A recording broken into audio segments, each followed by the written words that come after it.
नमस्कार सगळ्यांना, स्वागत आहे परत एकदा सर्वांचं आपल्या आवडत्या चॅनलवरती. तर जिल्हा परिषदेअंतर्गत आरोग्य सेविका नावाचं जे पद भरलं जातं, तर त्या पदासंदर्भात किंवा त्या पदाच्या पदभरती संदर्भात एक महत्त्वाची अपडेट आपण या ठिकाणी पाहणार आहोत की नेमकं जाहिरात कधी येणार आहे, त्यासोबत संपूर्ण राज्यामध्ये रिक्त पदे काय आहेत आणि आत्तापर्यंत या जाहिरातीसंदर्भात कुठले पावलं वगैरे उचलण्यात आलेले आहेत.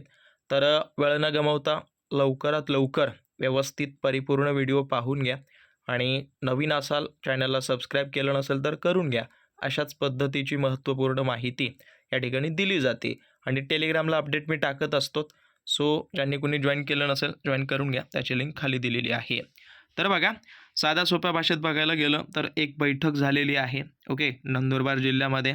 त्या बैठकीचं या ठिकाणी एक इतिवृत्त दिलेलं आहे. इतिवृत्त म्हणजेच त्या बैठकीदरम्यान जे जे निर्णय घेण्यात आलेत, जे जे प्रश्न विचारण्यात आलेत, तर त्या सर्वांचं लेखाजोखा हे इतिवृत्त असतं. तर मेन मुद्दा होता एक पद्धतीनं नंदुरबार जिल्ह्यामध्ये जी रिक्त असलेली ANM पदे आहेत, तर त्या भरण्याबाबत जवळपास 8 जुलैला या ठिकाणी काय करण्यात आली, बैठक वगैरे आयोजित करण्यात आली.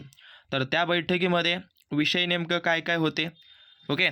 तर त्या बैठकीमध्ये सांगण्यात आलं संपूर्ण राज्यामध्ये जी काही रिक्त पदे आहेत ANMची, तर ती रिक्त पदे जवळपास 6,729 ही रिक्त पदे आहेत असं त्यांनी सांगितले.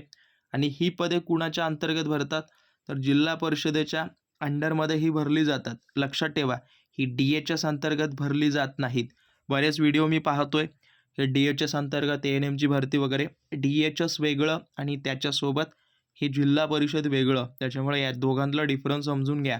DHSमध्ये स्पेशली करून बघायला गेलं तर GNM त्यासोबत BSc नर्सिंगवाल्यांसाठी जास्त पदे भरली जातात आणि जे जिल्हा परिषद असतात त्याच्यामध्ये ANM संवर्गाची पदभरती केली जाते. त्या दोघातला हा डिफरन्स कळून घ्या ओके. तर बाकी बघायला गेलं तर ही रिक्त पदे सांगण्यात आली. राहिला प्रश्न, अजून एक विचारपूस करण्यात आलेली होती की याची पदभरती का होत नाही. 6,729 रिक्त पदे आहेत, म्हणजेच मनुष्यबळसुद्धा कमी पडेल. त्याच्यामुळं याची पदभरती का होत नाही असा बराचसा डाऊट तुमच्या मनात असेल. तर लक्षात ठेवा, मगाशी एक GR वगैरे निघालेला होता.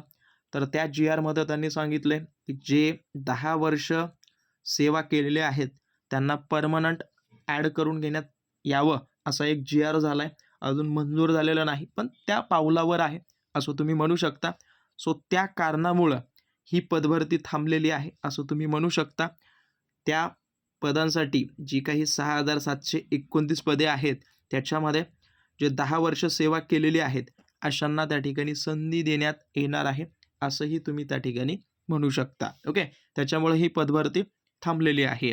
परत अजून एक नवीन निर्णय असा घेतला आहे की त्यांनी जे आहे ते अगोदर 45% ज्यांना गुण आहेत परीक्षेमध्ये कुठल्याही, त्याच्या संदर्भात काहीतरी चेंजेस वगैरे केलेत. तर त्याला अनुसरून ते एक निर्णय याच्यामध्ये सांगण्यात आला आहे. बाकी आता कंत्राटीचं भरती घेण्यात यावी 11 महिन्यासाठी, अशा पद्धतीनं तो निर्णय वगैरे घेण्यात आलेला आहे ओके. तर एक साध्या सोप्या भाषेत सांगायला गेलं तर जी काही तुमची रिक्त पदे आहेत, ANMवाल्यांनी थोडंसं वाट बघा. तुम्हाला जे आहेत ते इतरत्र महानगरपालिका, त्यानंतर जमलं तर DHSमध्ये सुद्धा दिसतील तुमची एक पद्धतीनं परिसेविका या पदासाठी, त्याला तुम्ही अर्ज करू शकता. बाकी सरळ सरळ सांगतोय की जे तुम्ही ZP अंतर्गत आरोग्य सेविका नावाच्या पदाची तयारी करताय ओके, त्याची अपेक्षा जी आहे ती कमीच ठेवा अथवा ठेवूच नका, असं मी सरळ तुम्हाला सांगतो ओके. बाकी आता याच्या व्यतिरिक्त ऑदर ठिकाणी ज्या ठिकाणी जाहिराती वगैरे निघतात त्याला बिंदासपणे अप्लाय करा ओके. छोटासा व्हिडिओ होता पण महत्त्वपूर्ण होता. जे काही व्यवस्थित गाईडलाईन्स आहेत त्याला फॉलो करून अभ्यास करा. त्याच पद्धतीची माहिती वगैरे मी तुम्हाला प्रोव्हाइड करत जाईन ओके. बाकी तुम्हाला भेटेन पुढच्या भागामध्ये अशाच अपडेटसोबत. सबस्क्राईब वगैरे केलं नसेल करून घ्या. काही डाऊट असतील अवश्य मला कळवा. बाकी टेलिग्राम वगैरे जॉईन केलं नसेल करून घ्या. धन्यवाद.